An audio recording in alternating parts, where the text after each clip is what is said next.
Subscribe कीजिए मेरे channel को और प्रेस कीजिए बेल बटन को ताकि आप मेरी आने वाली वीडियो देख सकें। हेलो फ्रेंड्स, मैं अभिजीत। आज की वीडियो में मैं आपको सर्दी के फ्लावरिंग प्लांट को केयर कैसे करें उसके बारे में बताने वाला हूं। तो वीडियो को अंत तक आप ज़रूर से देखिएगा, क्योंकि इस वीडियो के अंदर मैं आपको बहुत सारी चीज़ें बताने वाला हूं जो कि आप छोटी छोटी मिस्टेक करते हैं तो आपके प्लांट जो हैं ग्रो नहीं करते हैं, उनमें फ्लावरिंग अच्छी नहीं होती है। तो जैसा कि आप देख सकते हैं मेरे जो प्लांट हैं वो काफ़ी अच्छे हेल्दी ग्रो हो रहे हैं और साथ ही साथ उनमें फ्लावरिंग भी बहुत ही अच्छी हो रही है। तो सर्दियों में सबसे पहले तो ध्यान रखना है, आप जितने भी फ्लावरिंग प्लांट लगा रहे हैं उनको डायरेक्ट सनलाइट में रखना है। जैसा कि आप देख सकते हैं ये मेरी इस साल की पिटूनिया के प्लांट हैं और बहुत ही अच्छी ग्रोथ ले रहे हैं। इन सारी पिटूनिया के प्लांट को मैंने बहुत ही छोटे पौधे बाई किए थे और आप देख सकते हैं इनकी ग्रोथ बहुत ही अच्छी हो रही है। तो कई ऐसे प्लांट हैं जिनमें अभी फ्लावरिंग होने के लिए कलियां अब आना शुरू हो रही हैं और कुछ अब ब्लूमिंग करना स्टार्ट कर दिए हैं। तो ये देख सकते हैं मेरे मैरीगोल्ड के भी प्लांट की ग्रोथ कितनी अच्छी हो रही है और कितने हेल्दी प्लांट ग्रो हो रहे हैं। तो बहुत ही अच्छे तरीके से आपके प्लांट ग्रो होंगे अगर आप छोटी छोटी गलतियों को ना करें। तो ये आप देख सकते हैं इस साल मैंने ट्यूबर से कुछ डहेलिया के प्लांट को ग्रो किए हैं जो कि फ्लावरिंग करने लगे हैं। तो इसको मैंने आपको ट्यूबर से ग्रो करने का भी प्रोसेस बताया था। तो देख सकते हैं ये फ्लावर बहुत ही अच्छे ब्लूम कर रहे हैं और आपको डायरेक्ट सनलाइट में ही रखना है जितने भी फ्लावरिंग प्लांट हैं, ताकि उनको खुली जगह में अच्छी ग्रोथ मिलती है। आप देख सकते हैं ये है मेरा पैंजी का प्लांट और इसकी भी ग्रोथ बहुत ही अच्छी चल रही है, फ्लावर भी बहुत अच्छा आ रहा है। तो बहुत छोटा सा प्लांट मैंने इसका भी लगाया था और इसमें ग्रोथ आप देख सकते हैं बहुत ही अच्छी चल रही है। इसी तरह ये पिटूनिया का प्लांट है, आप देख सकते हैं ये थोड़ा सा मैंने लेट लगाया इसलिए थोड़ा छोटा प्लांट है। और ये आप देख सकते हैं मेरी गुलदाउदी का प्लांट है, इसमें भी फ्लावरिंग बहुत ही अच्छी हो रही है। इसी तरह मेरे पास ये दूसरा गुलदाउदी का प्लांट है। तो अब हम बात करते हैं विंटर के प्लांट के लिए हमें कैसे सॉइल मिक्स तैयार करना होता है। तो इसके लिए आपको 30% गोबर की खाद, 50% सॉइल और 20% सैंड वाला सॉइल मिक्स तैयार करना है। इस तरह से सॉइल मिक्स तैयार करने से आपके जो सॉइल है उससे वाटर आसानी से ड्रेन हो जाता है, एक्स्ट्रा वाटर नहीं रहता, जिससे आपका प्लांट बहुत ही अच्छे से ग्रो करता है। तो देख सकते हैं इसी तरह मैंने बल्ब वाले ये जो प्लांट होते हैं ग्लैडियोलस के, उनको भी ग्रो किया हुआ है। आप इसी तरह रोज़ के प्लांट को भी केयर कर सकते हैं, सॉइल मिक्स इसी तरह तैयार करके बना सकते हैं जिससे आपके प्लांट पे ढेरों फ्लावरिंग होगी। तो सॉइल मिक्स को वेल ड्रेन बनाने से ये फ़ायदा होता है कि आपको बार बार गमले की शिफ्टिंग इधर उधर नहीं करनी पड़ती है, क्योंकि कभी कभी हल्की फुल्की बारिश भी हो जाती है। तो जैसा कि आप देख सकते हैं कुछ दिन पहले अभी बारिश भी हुई थी और इसकी मिट्टी में नमी है, लेकिन इसने जो एक्स्ट्रा वाटर है उसको ड्रेन कर दिया है, जिससे हमारे प्लांट पे किसी भी तरह का इफ़ेक्ट नहीं पड़ा और हमारा प्लांट अभी भी हेल्दी और अच्छे तरीके से ग्रो हो रहा है। तो इसी तरह से आप देख सकते हैं मैंने डहेलिया के लिए भी उसी तरह की सॉइल मिक्स तैयार की थी, जिससे इस तरह की सॉफ्ट मिट्टी होने के कारण आप देख सकते हैं हाथ से ही आप ऐसे मिट्टी को उठाएं तो निकल जाएगी। और बहुत ही सॉफ्ट मिट्टी होने के कारण आपके प्लांट की जो रूट्स हैं वो बहुत ही अच्छे से डेवलप होती हैं और रूट्स अच्छे से डेवलप होने के कारण ही आपका प्लांट भी अच्छे से ग्रो कर रहा होता है। जैसा कि आप देख सकते हैं हमारा प्लांट बहुत ही हेल्दी ग्रो कर रहा है। तो आपको अगला जो काम करना है वो ये है कि हफ्ते में एक बार आपको हल्की सी गुड़ाई करनी है। और ये जो गुड़ाई का टाइम है आपको या तो बिल्कुल अर्ली मॉर्निंग करना है या बिल्कुल शाम के टाइम में करना है, ताकि इनकी जो रूट्स हैं वो एक्स्ट्रा रूट्स हट जाएं और एनवायरनमेंट के थ्रू इनको जो एक्स्ट्रा न्यूट्रिएंट है वो भी मिल जाए और आपका प्लांट अच्छे से ग्रो करे। अगला जो काम आपको करना है वो ये है कि आपके कोई भी सर्दी वाले प्लांट हों जिनके पुरानी पत्तियां हैं उनको आपको तोड़ के हटाना है, ताकि ये जो एक्स्ट्रा एनर्जी है, एक्स्ट्रा ग्रोथ है जो कि इन पत्तियों की ओर जाने की बजाय जो हमारी नई पत्तियां आ रही हैं उन पे जाए और फ्लावर भी जल्दी मिले, अच्छे से ग्रोथ हो। तो देख सकते हैं इसी तरह हमारे जो पिटूनिया के प्लांट हैं इनमें भी बहुत ही अच्छी ग्रोथ चल रही है। तो आप जो भी फ्लावर ब्लूम हो चुका हो उसको तोड़ के हटा दीजिए, ताकि ये एक्स्ट्रा एनर्जी इसकी ओर ना भेज पाए और हमारे जो एक्स्ट्रा ब्रांचेस न्यू ग्रोथ हो रही हैं उनमें ये एनर्जी जाए और हमको ज़्यादा से ज़्यादा फ्लावरिंग मिले। तो इसी तरह से आप देख सकते हैं हमारा जो डेंथस का प्लांट है उसमें भी फ्लावरिंग होने के बाद ये जो पोर्शन होता है जो कि सीड बनाना शुरू कर देता है, तो इसको आपको तोड़ के हटा देना है। जिससे आपके प्लांट पे और ज़्यादा ग्रोथ होगी और ये जो प्लांट है पूरी तरह से गमले को कवर कर लेगा और आपको ज़्यादा से ज़्यादा फ्लावर मिलेगा। तो ये आप देख सकते हैं इसके आसपास जितने भी न्यू ब्रांचेस ग्रो हो रही हैं ये सारी ही अच्छे से ग्रो हो जाएंगी और आपको बहुत सारे फ्लावर मिलेंगे।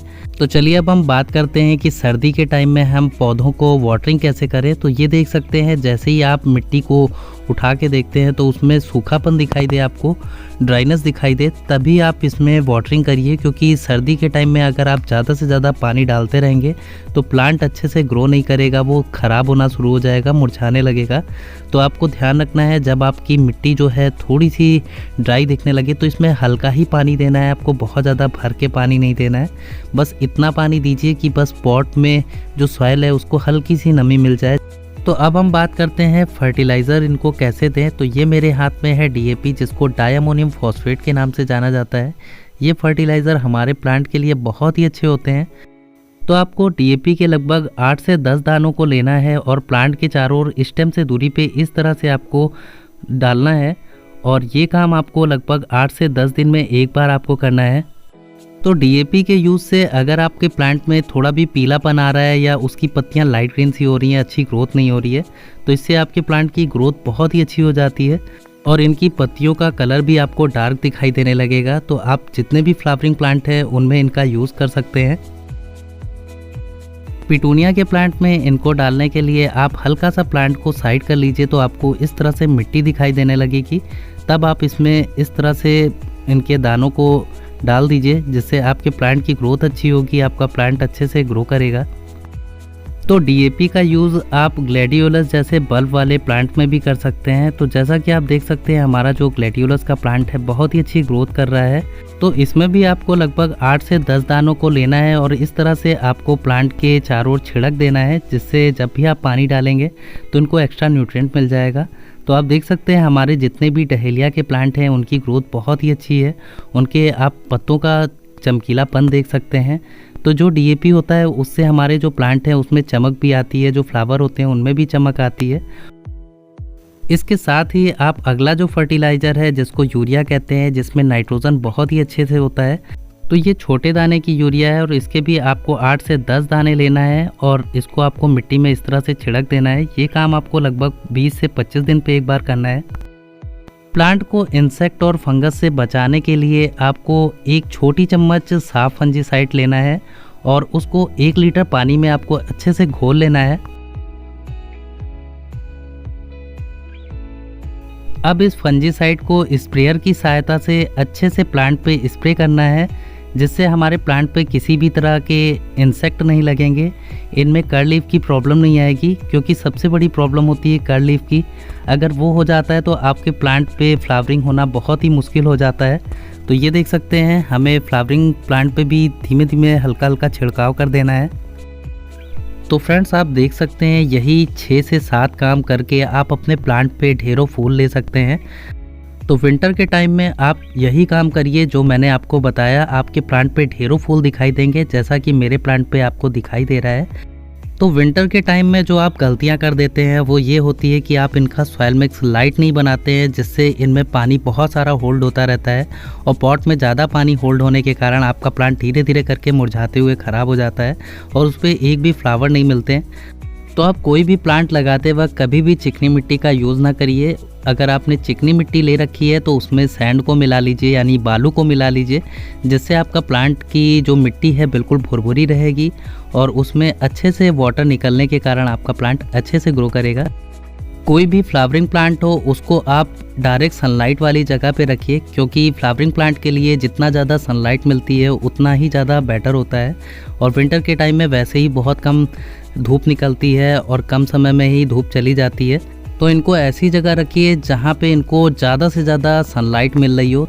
विंटर के सीज़न में आप वाटरिंग करते वक्त इस बात का ध्यान रखिए कि आपको एक एक दिन या 2-2 दिन छोड़ करके ही प्लांट को पानी देना है, क्योंकि मिट्टी काफ़ी ज़्यादा नमी बनी रहती है और ज़्यादा नमी के कारण आपके प्लांट की ग्रोथ ख़राब होती है। तो ये बात आपको ध्यान रखनी है।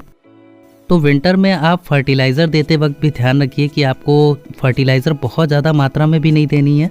अगर बहुत ज़्यादा क्वांटिटी में आप इनको फर्टिलाइज़र दे देते हैं तो तब भी आपका प्लांट ख़राब हो जाएगा। तो जितना मैंने बताया, जैसे मैंने बताया उसी तरह से आपको फर्टिलाइज़र देना है। और जो अगली बात ध्यान रखनी है वो ये कि इनकी पुरानी पत्तियों की या जो सूखे हुए फूल हैं उनको आपको काट के हटाते रहना है, तभी आपके प्लांट की ग्रोथ अच्छी होगी। वो बुशी ज़्यादा होंगे और जो एक्स्ट्रा एनर्जी है वो इधर उधर ना जा कर के हमारे जो प्लांट की न्यू ग्रोथ है उस पे जाएगी। प्लांट को इंसेक्ट से बचाने के लिए या इन पे किसी भी तरह के फंगल डिसीज़ ना हो, उसके लिए आपको वीक में एक बार इन पे फंजीसाइड का स्प्रे कर लेना है, जिससे आपके प्लांट पे किसी भी तरह के डिसीज़ नहीं होगा। आपको फ्लावर को छोड़ते हुए इनकी लीव्स पे स्प्रे करना है, जिससे हमारे प्लांट की ग्रोथ अच्छी रहेगी। तो फ्रेंड्स, ये है सर्दी के मौसम में प्लांट को केयर करने का बहुत ही आसान और सिंपल सा तरीका। अगर आप इनको फॉलो करते हैं तो आपके प्लांट पे बहुत ही अच्छी फ्लावरिंग मिलेगी। तो फ्रेंड्स, अगर आपका कोई सवाल हो तो कमेंट बॉक्स में कमेंट करिएगा। वीडियो अगर अच्छी लगी हो तो लाइक कीजिएगा। आज के लिए इतना ही। Take care and bye bye.